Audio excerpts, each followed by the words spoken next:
Welcome to the Holy Shhh Sports Podcast, daily sports news update. It's your boy ABE from DET. I'm that ball bro from the NYC. It's your boy Rose Show. What up, though? You know who it is, your boy Coach DTM, man. What's good? A lot going on here in NFL, NBA. Let's get started. The biggest news of them all, to me, where's the screen? Bada boom, bada bing. Not a first ballot Hall of Famer. What the hell are they smoking out there in Canton? And the whole committee, the whole voting process, something is crazy out of hand right here for Bill Belichick to not be a first ballot Hall of Famer. The man got 5 or 6 Super Bowls. How many is it? 6 Super Bowls as a head coach, 2 as an assistant with the Giants. Come on. He's not a first ballot. Who is? Who is? Ball bro.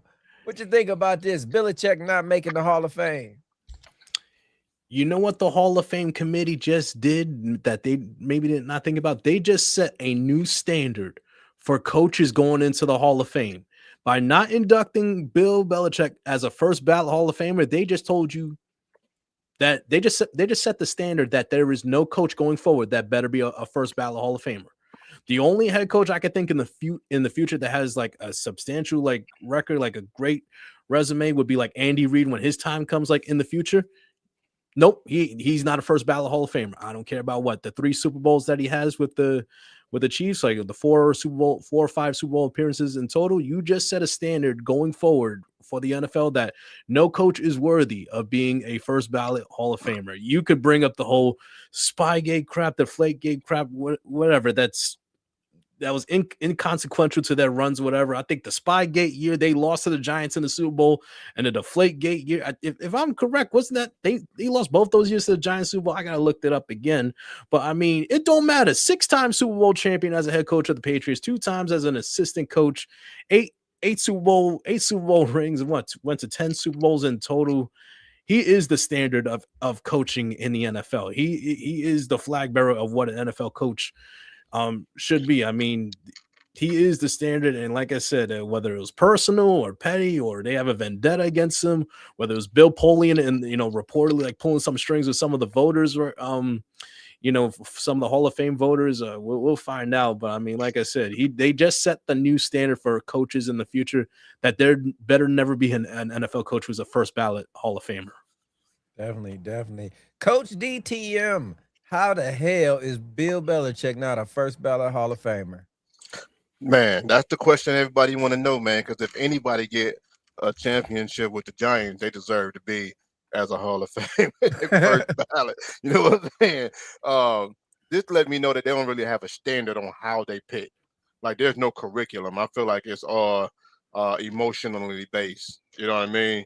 So with that being said, it's looking bad out here. Do you like him or don't you like him? I don't care about what he did. Do you like him? That's the question. You know what I'm saying? So even if he rubbed some people the wrong way, you know what I'm saying, throughout his career, it doesn't matter about that. If you're looking at the stats of what he did to get a Super Bowl ring in the NFL, it's already hard enough. There's so many teams that has never done it, period. So for you to get there 8 times, that's definitely saying a lot, man. And they gotta do some investigating and figure out. I feel like they should, when you're on the jury team and they can't get you to vote yes or no, or who you picking, guilty or not guilty. Then they make you do it one by one. What do you say? So we can all know, like, who was the one to stop this man from being first ballot? Right. Rose, make it make sense, man. How the hell is Bill Belichick not a Hall of Famer? I don't know. I don't know. I'm not gonna lie. One of his people, one of the maybe the most influential people in the NFL is Robert Kraft. And then when you think about it, some of the people are even media members. I I think of the Baseball Hall of Fame, how much powers the media members have in the Baseball Hall of Fame, where it was, I guess it was people they didn't like on the ballot one year and they didn't vote nobody. And that didn't make no sense. Barry Bonds, no matter what he does, he should be in the Hall of Fame. I think Sammy Sosa and I think Mark McGwire are in the Hall of Fame, I think. No, neither one. Okay.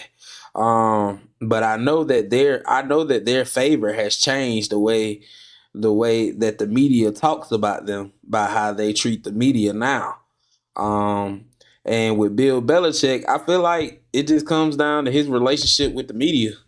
I feel like some of them people didn't like him.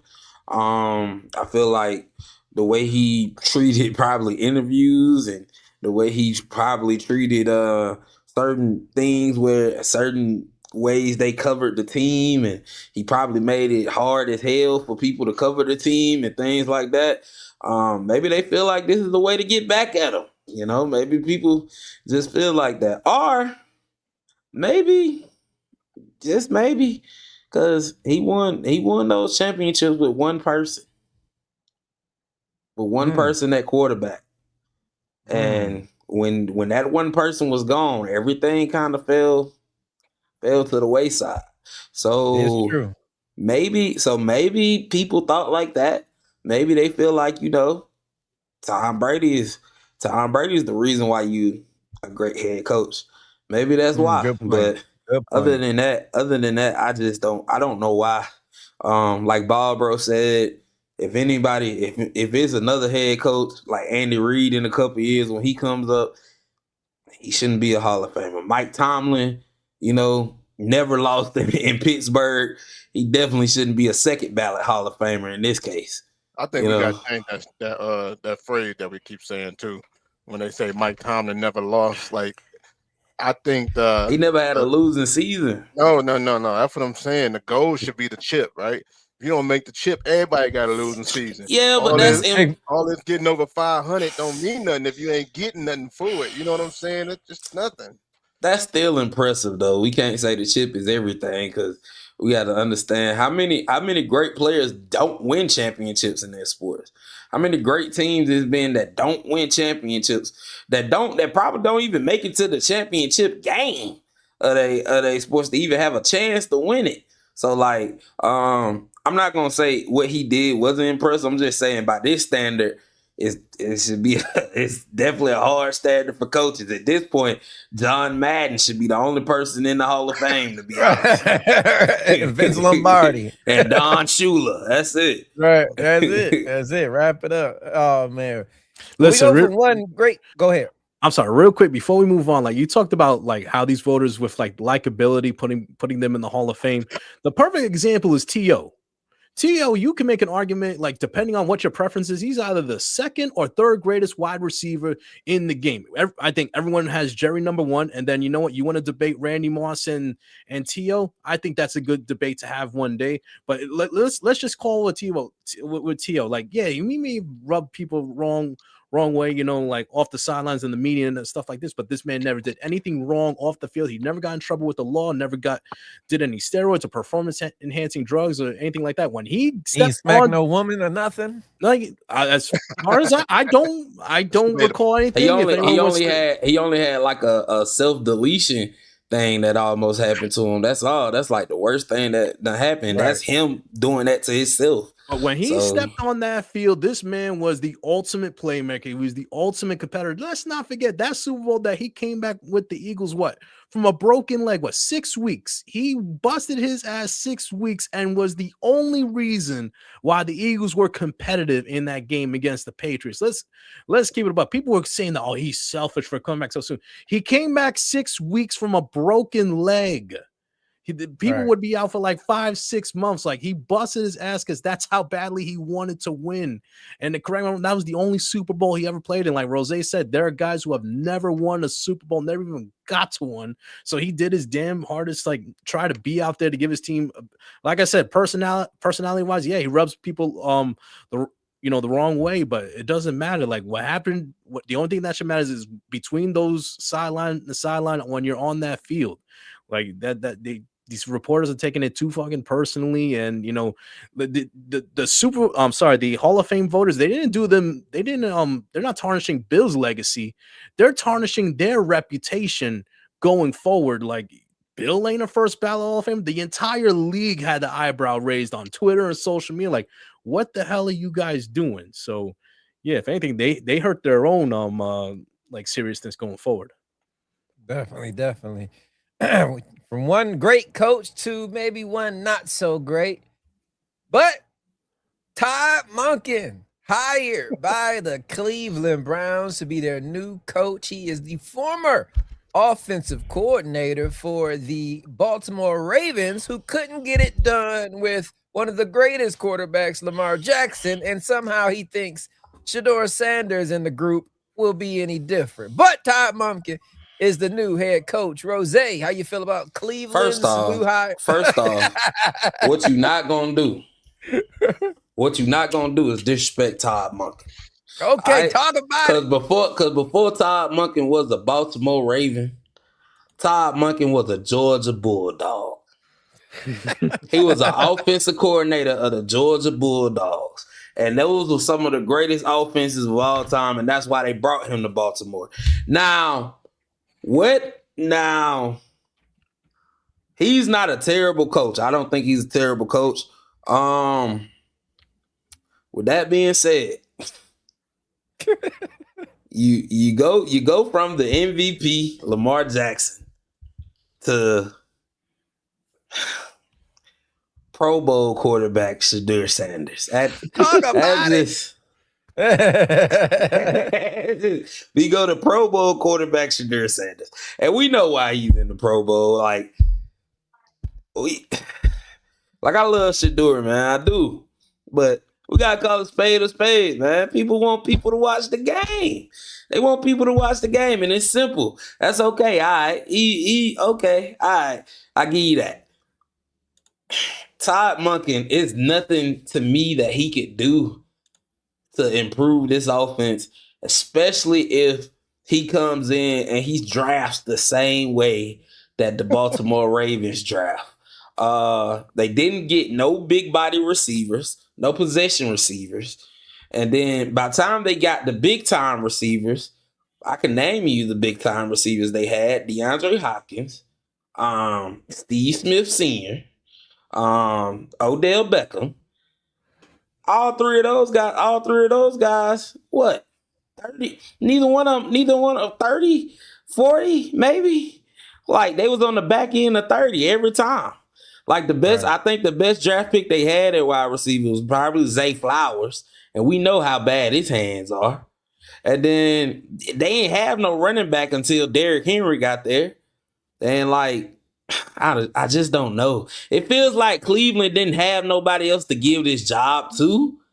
It was people actually pulling their names out of the job. They was calling people and they was like, nah, I don't think I want that job. I'm good. And like people was turning them down. Like other people was really going out here getting head. Like, think about it. They hired Mike McDaniels as a coordinator before these people had a head coach. You can't tell me that Mike McDaniel was like, I want to be a head coach, but I'm not going to leave Miami and go to Cleveland. And then when you look at the roster, it's not good. And I just feel bad for the defense, really, because the defense is good. It's just, I don't know. Man, Coach DTM, how you feel about Todd Monken in Cleveland? All right, so I really didn't pay Cuz no attention for real. I had to do a little research on him, right? And I've seen that this must be the year of like reaching back and getting old stuff and trying to see if we can make this work again, because I've seen that he was a offensive coordinator for Cleveland for a year, the 2019-2020 year, right? So for whatever reason, you know, they wasn't good then either, but you reach back to grab some old stuff. You called that old girlfriend you had, said, hey, big head, You can't get nobody else. What you doing? You know what I'm saying? We're thinking about you. Yeah, no, this team is doomed, man. This team is doomed, and I'm sad that Shador is on this team because he's really the only highlight of trying to watch this team. Right. You know what I'm saying? Whoa. I mean, I'm bad. No, I ain't gonna disrespect Miles you know what I'm Garrett, saying? I was about to I ain't say, gonna like, disrespect come Miles. I on ain't gonna now. disrespect Miles, but yet and still, you're not. Who's talking about it? Other than you know what I'm saying, he had a great season for what he did, but that's not the topic of conversation. It's Shador. Is Shador gonna play? Why Shador not playing? Why they taking Shador out? It's just crazy, bro. And it's gonna be the same thing this year because I don't think these calls are coming from the coach's heart. I think it's coming from a higher up area for whatever reason. Definitely. Bro, how you feel about Cleveland Brown and their new head coach Todd Monken? Well, I mean, you guys weren't lying about like, damn, what number choice was Todd Monken on the coaching list? Like, what was he, number 13, 14, 15? And like Rose said, like you had teams out here hiring offensive coordinators before the Browns even hired Monken. I mean, you had Brian Daboll going to Tennessee, taking the OC job, which that's a great hire, by the way. They you know, that's a great hire. I'll talk about that later. But you had him. You had Mike McDaniel going to the Chargers. That's another great hire right there. And it's like I don't blame him for like Cleveland. I mean, it is what it is. But who wants to work under Jimmy Haslam in that ownership group right now? But I mean, listen, there's only 32 NFL head coaching jobs out there, so you gotta take what you can get, and you know, hopefully, whatever Monken put into, you know, help them develop Lamar Jackson, if anything at all. Hopefully it could translate a little bit over to Shador. I will say, listen, with the draft coming up, they got the number 7, they got the 7th overall pick coming up. You talked, Rose mentioned like they got no big body receivers. Carnell Tate, 6'3", Ohio State, right there.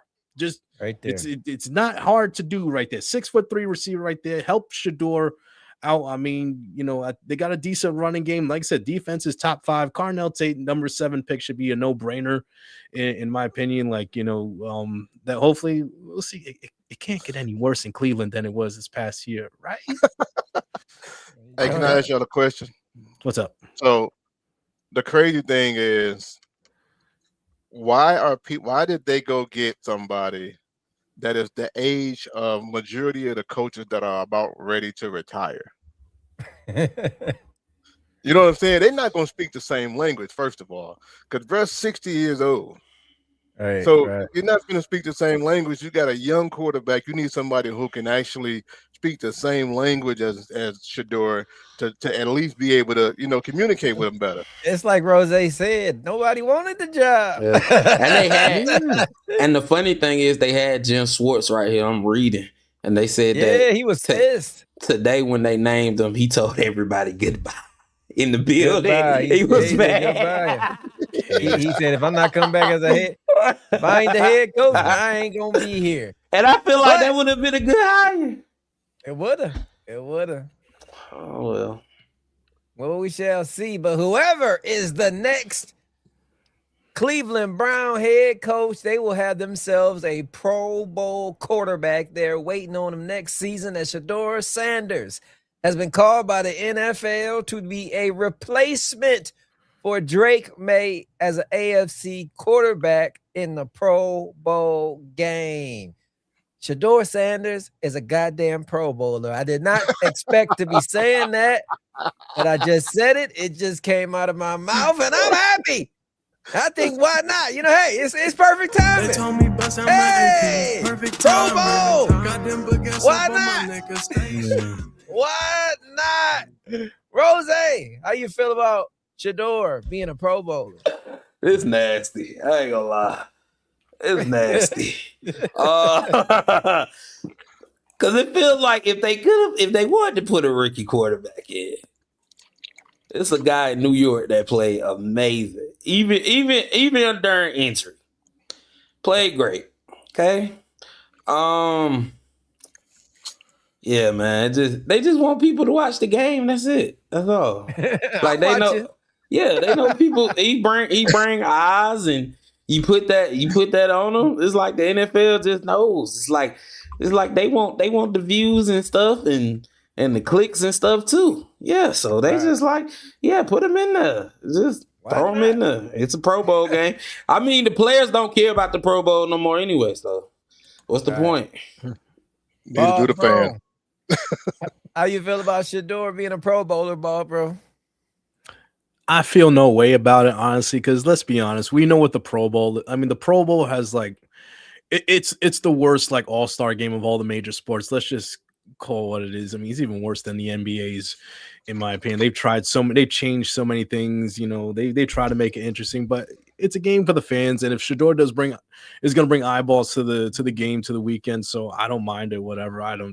It's not that big of a deal. Honestly, I'd rather I'd rather my guy stay home and like just get acclimated with Harbaugh, just chill. You don't need to be, game like let Shador have it, and just let them have fun or whatever. I feel indifferent about it, whatever. I ain't watching. Like, it don't matter who was playing, because I mean, you can't even say they play 50%. Like, I mean, what they play like 25%. It's not a real game no more. It's two-hand touch with equipment on. Basically. It's not even a real game, I don't think. I think they play flag football now. Yeah, I think it's flag. It's flag. Man, you remember the year? Like, I forgot what year it was when freaking Sean Taylor killed that punter doing the fake run down the sideline. We would never see that again. But oh man, that's when they actually gave a damn about the game. Right. Coach DTM, how you feel about Shador, the Pro Bowler? I mean, it's good to have it on the jacket, but this tells you a lot right here. You know what this says? This says that the same people who said that Bill Belichick wasn't first Hall of Famer, Shador can also go to the Pro Bowl. The same team did it all. The same team was responsible for the. Yeah, so they got a decision-making issue going up there. Right. Nothing is straight down the middle. It's just like, who we like, who can help us out, so man, I did hear a lot of people that they was asking to, be involved in it was saying, no, I'm straight. And so I get it. I ain't got nobody else to get. Let's go get Shador, and let's see if they got anybody on the practice squad we can get up here too. Because man, I think he's gonna do a damn good job. We should. He got no choice. Who we playing against? No choice. You're right. Yeah. But jumping from the NFL to the NBA, it is now official. Giannis and his reps have made it public officially that they are ready for a trade and are contemplating, not even contemplating, they are counting down the days till he is no longer a Milwaukee Buck. Me personally, my Pistons, man, if we don't got to give up too much and we can keep this core, if we can get our hands on Giannis instantaneously, they are the number one team in the NBA, and I don't see OKC stopping that with already the defense we had, and you add Giannis in there, that would be insane. That's my pick, but we shall see. Rose, how you feel about Giannis on the trading block officially? I think it's probably been a long time coming. It probably felt like the Bucks been trying to make Giannis happy for a long time, and it don't feel like they got the means to even do it no more. So it's probably, I'm not gonna lie though, they probably gonna ask for a lot for him. I know he could probably go to New York. He could probably go to Detroit. But not gonna lie, man, it's a team. It's San Antonio that holds a bunch of cars that's ran by Greg Popovich. That if they can put those assets together, and they'll still have a core.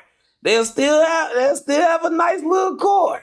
And they can get Giannis paired with Victor Wembanyama.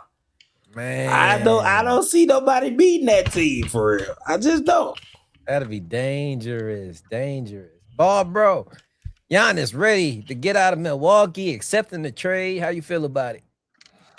I mean, it's written on the wall. I think was it today, yesterday? They just fired Adrian Griffin as well. So I think they're about to blow it all up. I think they're about to hit the reset button. And like you said, if they don't have the means to pay Giannis or extend Giannis, so not even just pay him, I think they have the money to pay him. They just don't have the means right now to build a competitive team around him. So I say, you know what?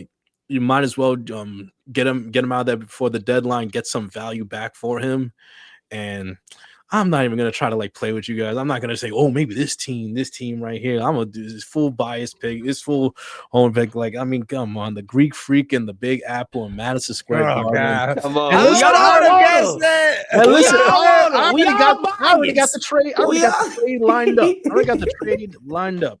I love McBride, but you got to be included. And Cat, I think it's time. I mean, listen, he had a good first season, but I think long term, I don't know if he's the answer at center. You know, like defensively, we need something on the defensive end. You know, especially we need a better like defensive presence, like down low. I mean, him and Mitchell Robinson, like at our front court, that'd be a very formidable duo, especially, you know, long run in the playoffs. But, you know, Cat, McBride, and I say 4 or 5 pick swaps like in the next 4 or 5 years, because fuck them picks, whatever. We got a chance to get Giannis right there, and then we off to the races. Let's be honest, man. Like, it's Giannis that holds all the cards right here. I mean, he's yeah, I want to trade. I'm going here. If I don't go here, I'm not going. Let's not act like this is the NBA. Let's not forget the NBA. The players have all the power. Let's not forget that. Especially a guy of Giannis's stature. He's the one that's gonna call the shots right here. Like Detroit? I mean, Detroit is good, you know, but the New York City has a nice ring to it, you know, like the Greek Freak and the Big Apple. I like it. I like the sound of it. When I hear a Greek Freak and the Big Apple, I just think of Diddy and something dangerous going on. That's just nothing good going about that name. But Rose, we already asked Rose. Coach DTM, how you feel about Giannis? Ready to be traded? Man, I know you said the players got all the cards, but I feel like this is Milwaukee, bro. It's not a lot going on in Milwaukee. They are not letting him go for anything less than whatever they say they want. You know what I'm saying? So it's going to be a very hard game, very dangerous game. I know James Harden started something with this pretend like you're injured type situation. I just heard something earlier where Giannis hurt himself, and he said it looked like this going to be about 4-6 weeks. This before he's seen a doctor. So, so he was letting you know right then and there, I'm pretty much done playing, which I don't know where he would land. Now, where I would love to see him go, I'm with, hey, man, come on to the D. Even though we have not ever really been good with like superstars that's already superstars here. You know what I'm saying? We kind of been a team that builds superstars. If you know what I mean? So that part makes me a little bit nervous, but I kind of see even though Pop ain't really doing too much of the decision making, but I can see him going to the Spurs over there. You know what I mean? I see the Lakers fighting for him. I don't know who they would give up for him, but who they would give up that would be worth him, you know, that Milwaukee would accept. But it's very interesting, man. I definitely can't wait to see what happened with this because, you know, he's a phenomenal player. So wherever he lands, it's going to almost make him a playoff contention. I've seen somebody say Golden State too, but I think Golden State done, to be honest with you. This comment, I'm not even gonna read it. It's just so bad. Never mind. Anyway, Maya the Vixen says, my city gonna keep the Greek Freak, but she says unless we get Cat, you know, hey, you throw in Cat. Wiccan saying, Milwaukee wants a haul. What young talents does Detroit really want to give up? Plus a bunch of draft picks. In your guys' opinion, yeah. I mean, I would like him. I just like to say I don't want to give up the core or a big haul, but yeah, we'll see about that. Appreciate you, Maya the Vixen, Wiccan, Flint native, everybody over there. Dog. I'm looking at the trade for Luka Doncic Doncic last year, from the Mavericks Lakers. They didn't get no crazy haul for him. I know it was a 3-team trade. I know they got the Jazz involved as well. But let's be honest, First off, that was not. First off, that's not. No, can't nobody go off of that trade. Can't nobody go off of that trade. We can't go off of that trade. I mean, I'm saying superstar for superstar. Like that's what I'm saying.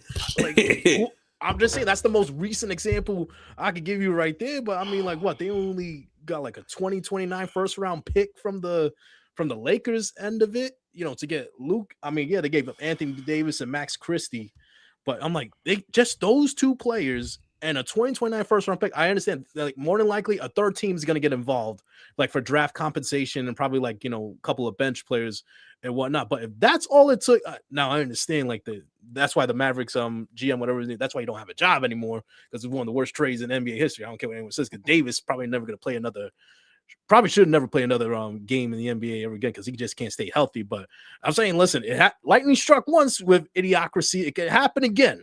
Like I said, you don't, if it's the Greek freak that holds all the cards is pushing for whatever team he goes to. I mean, listen, like I said, it's the NBA. The players historically have all the power to dictate where they're going to go. Definitely. Well, that's it for the sports side of what we got going on over here. But for a lot of people, we've been taking off with the sports so much, they forget that we all started as a professional wrestling content creation page. And this weekend is the one, the only Royal Rumble. So if you're not a wrestling fan, appreciate you joining. If so, stay tuned, because we got predictions. Royal Rumble this weekend, 2026. Let's make it quick, fellas. In and out. Ladies, Royal Rumble. I am going with Bianca Belair. Rose, who you get? I am going with Bianca Belair. Ball Bro, who you get? Ladies Rumble. Bianca. That's the only logical choice. Oh, man. Coach DTM, is it a clean sweep? Are we all picking Bianca, Women's Royal Rumble? I was until all y'all picked Bianca. Now I'm going to pick somebody else. I'm going to Liv Morgan. Liv Morgan for Coach DTM. Now, the Men's Royal Rumble. This one is difficult. A lot of choices, a lot of up-and-comers. I'm going to just pick the logical sense. Out the cut like the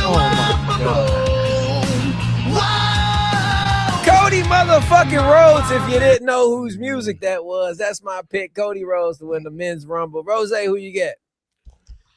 I ain't gonna lie, I'm gonna go with the crazy pick. I'm gonna pick Brock Lesnar. Oh, that's even worse. Man, that's worse than Cody. They're gonna kill you in the comments for that. Ball, bro. Men's Royal Rumble 2026. Who you get? I'm going with some new blood. I'm going with Braun Breaker. Braun Breaker for Ball Bro. Coach DTM, finish us out. Royal Rumble predictions. Men's Royal Rumble. Who you get? Well, since his return was already ruined by the interview that he did, I'm gonna go with Seth freaking Rollins. Seth Rollins for Coach DTM. Those are our Royal Rumble picks. Make sure you guys tune in this weekend, February 1st, 8 p.m. Eastern Standard Time, the second annual Holies, where we give out awards to professional wrestlers, sports athletes, and content creators. It's going to be a damn good time. Don't miss it. But until then, it's been real. It's your boy ABE from DET. It's your boy Rose at the Rose Show. That Ball Bro for the NYC. It's your boy King Coach DTM. You guys been tuning in to the Holy Shhh Sports Network /wrestling. A little bit of everything today, but we out. Peace. Talk about it.